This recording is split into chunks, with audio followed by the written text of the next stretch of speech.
My first range of locals has come to a close under new format, and we have some really fun, interesting deck profile to talk about. This was the one that you guys requested. This is our first place deck profile from my local tournament. Now, locals might not mean a lot to you guys, but a lot of people do enjoy getting interest and seeing what's going on in the metagame and things like that. And we're going to be looking at Darren Shoemaker's first place deck profile. Kind of getting his feet wet with Goukis. This is his first real time through learning the combos and things like that. Now remember, Goukis is a degenerate link-based spam deck. All of these guys include some sort of effect of when... Oh, down here. Now, one Goukis from your deck to your hand if this card is sent from the field to the graveyard. So, Link Summoning allows you to float these godforsaken alienoids into, well, wrestlers, into some of the worst extra locking I have ever seen in the game of Yu-Gi-Oh! And I don't typically promote degenerate... I love degenerate decks. I do. I love what this deck can do, and this deck will be changing in a couple of days. You can still test Blue Mountain Butterspy, but the Brandish Mecha Hornet Bit engine is typically something worth considering testing as well in this. You dedicate an extra slot to it, or you can just activate a spell card that special summons a warrior. There are some builds out there that are playing more combo-oriented builds. They're playing Shade Brigadane, being able to just set it, activate it, and be able to combo into a Soul Day to start the deck. And one of the things I really like about Darren's build here is Darren's a player that I've seen top multiple regionals. Darren does extremely well with decks that have some sort of solemn-based engine in them. And if you're going into a format where not everybody knows what they're doing, packing some sort of solemn brigade is excellent. You create this very large board with combo decks. I've seen this with Pendulum Magicians with him as well. If you have something very large, you create your board, you will use these cards as a way to basically protect your investment. And that's the same logic with hand traps, but I think the problem that you often might find with these are absolutely excellent going second. And cards like this tend to be something only great going first. I think he's definitely got a little bit stronger of an equilibrium here between the going first and the going second brackets. And you can make that argument. You can cut the Solemns if you want to make the deck more combo-centric. That's fine. But trying to find that middle ground between first and second is absolutely one of the hardest things that you can do in deck building.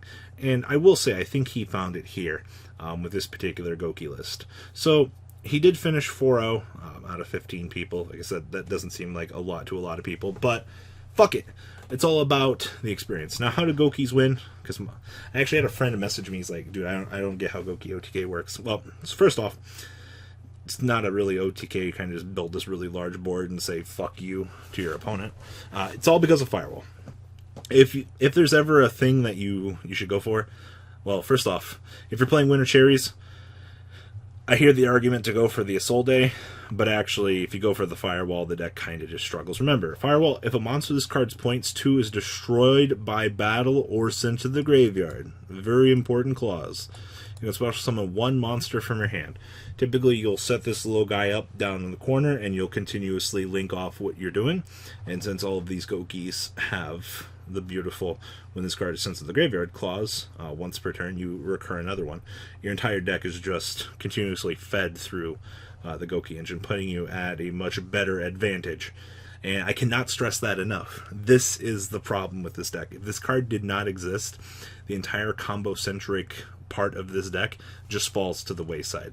So if you're playing another Link 4 spam deck or something that can go through links and you don't have room for a Soul Day, go for the Firewall. It's the part that brings it all together. Definitely important. So anyway, let's dig into the deck profile here, and we'll talk about a few more things as we go through the way. So, triple Ash Blossom, triple Blue Mountain Butterspy, triple Ghost Ogre, one Glow Up Bulb, one Bear Hug, triple Headbat, two copies of Octostretch, one Scorpio, triple Suplex, two Twist Cobra, triple Junk Forward, one Ibly, and one Super Agent. Remember, Super Agent can be bad. Yes, he can.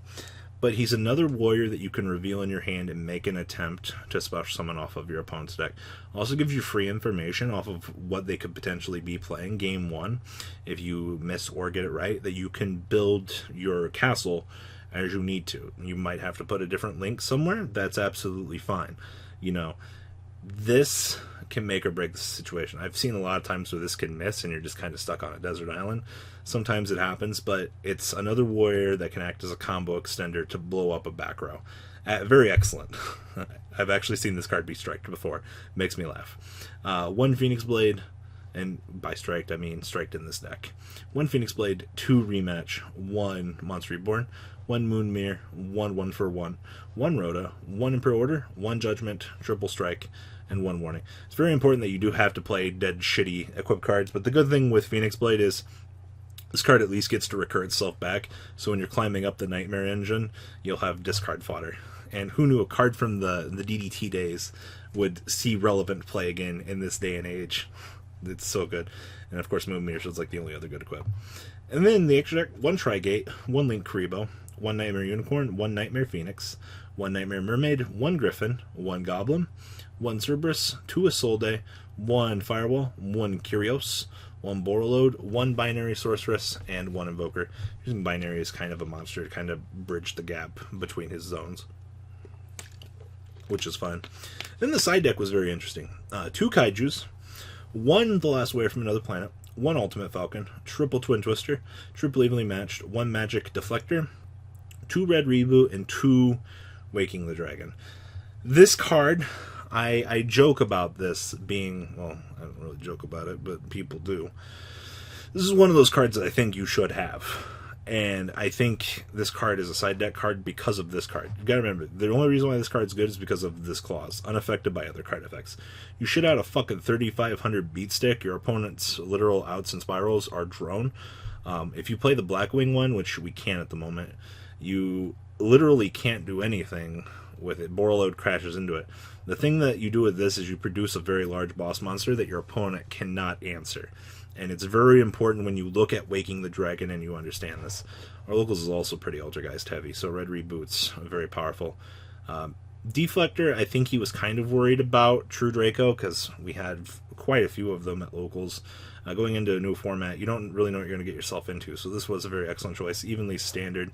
And Twin Twisters, once again, I mean, you're playing a combo deck, so discarding some dead-ass fodder like Little Bulb to combo to extend you even further is something excellent. Now, I know the first thing I'm going to read in my comment section is, why? Well, if he's playing Bulb, why is he not playing Naturia Beast? This doesn't make sense to me. Well, you can if you want to. I don't think Darren really had the room in his extra deck. I'm also kind of liking the cute little Invoker tech down here to kind of do some other crazy things. This is a special kind of interesting. Just kind of depends on which board you're on, and it all depends on the situation you find yourself in, I feel like, with this deck. Because once again, your whole deck is a combo-based engine, but the plays that you can do and the places you need to be with some of these combos sometimes might not happen. And I think that's the problem I have with Goukis. Well, I don't know all the combos myself. I can just tell you that Firewall is the piece you want to kill, and as soon as Isolde starts doing her thing, well, you best cry, because as soon as you just see the Isolde resolve, you're going to have a very bad time. And especially with like the Divine Phoenix Blade recursion draws and things like that. If you want to beat this deck, it's very simple. You just tribute. Same thing with spirals, honestly. As soon as you see the Trigate go up, you either do two things. You kill a sleeper, or you disrupt the Trigate. Well, in this case, I think you disrupt the Trigate because you can take everything out of co-link status on that little chunk, which will put you in a much better position. Remember, Kaijus are still your friend. Just because Masterpiece is gone doesn't mean that Kaiju won't fuck your opponent over on the perfect setup that they've got going for them. Don't think that these boards are impervious, because they look like they are. Trust me. I'm scared of some of these boards I've seen be generated, but at the end of the day, let's be very real here. Shit's not unbeatable. That's what hand traps are for. But Darren definitely taking advantage of the going second, going first hybrid of Goukis with the inclusion of Solomon and Imperial Order. This card's going to get a lot more degenerate as we're going. Hope you guys are ready. So that's all I got for this video, guys. Please leave a comment down below. Tell me what you guys think about this Goukis variant, whether or not you think it sucks, or if you think it's good, or if you think that information is bad. That's all up to you, but that's all I got, guys. Peace out. The ride never ends, guys. Make sure you enable those notifications to get the latest videos that are being posted on this channel. Make sure you guys check out VanCole40 for my Cardfight Vanguard channel, and join me and House of Champions on the Zodiac Duelist TV Twitch stream. We'll be interacting with our audiences. And please check out No Limit Gaming and LGTCG.com for the cheapest trading cards on the market. Thanks for watching, guys, and please have a good day.